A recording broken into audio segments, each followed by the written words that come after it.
Sabi ng mga DDS, yung presidente natin is bangag at adik. Lagi ko yan nababasa sa comment section, kahit nga ako sinasabihan eh. O sige, consider na natin bangag, adik yung mahal na pangulo natin na si PBBM. Pero naging maganda pala sa kanya, naging epekto sa kanya bilang isang adik. Bakit? Naging matalino, masipag, lumalaban sa corruption, pumupunta sa ibang bansa para makipag-usap sa mga world leader, para magdala ng negosyo sa Pilipinas.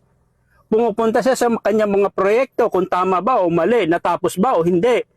So, ibig sabihin, maganda, positive pala ang naidudulot ang paggabangag or adik ni PBBM.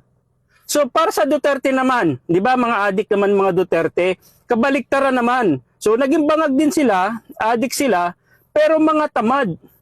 Okay? Walang ginagawa kundi ayaw ko na bumaba sa action na ito forever. Kaya sirain ko kayo lahat. Wala akong pakialam kung totoo man o hindi ang paninira ko sa inyo. Basta lang masira. Patayin mo si BBM, si Lisa Araneta at si Martin Romales. No joke.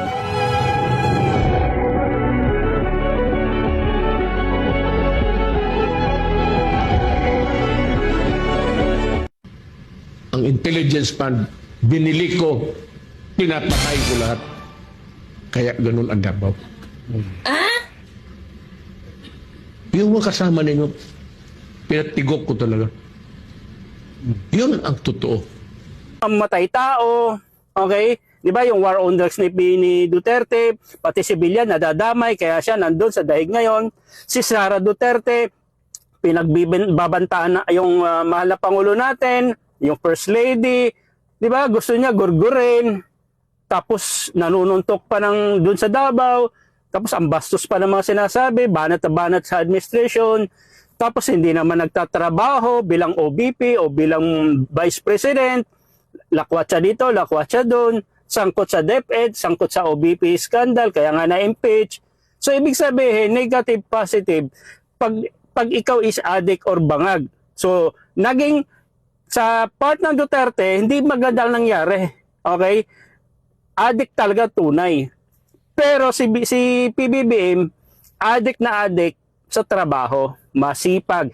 Yan yung nagiging positive bilang bangag o addict kay PBBM. Nakakapagtrabaho ng mag-ayos, makapag-isip ng maayos para paunlarin yung bansa natin. Hindi katulad sa kabilang side, si Duterte, addict, wala nang ginagawa, kundi magmumura, katulad ng mga DDE supporters, nahawa na rin sila. Katulad ni BP Sara, nang-aaway, nagbabanta, naninira ng ating administration, ayaw hintayin matapos yung termino ni PBBM.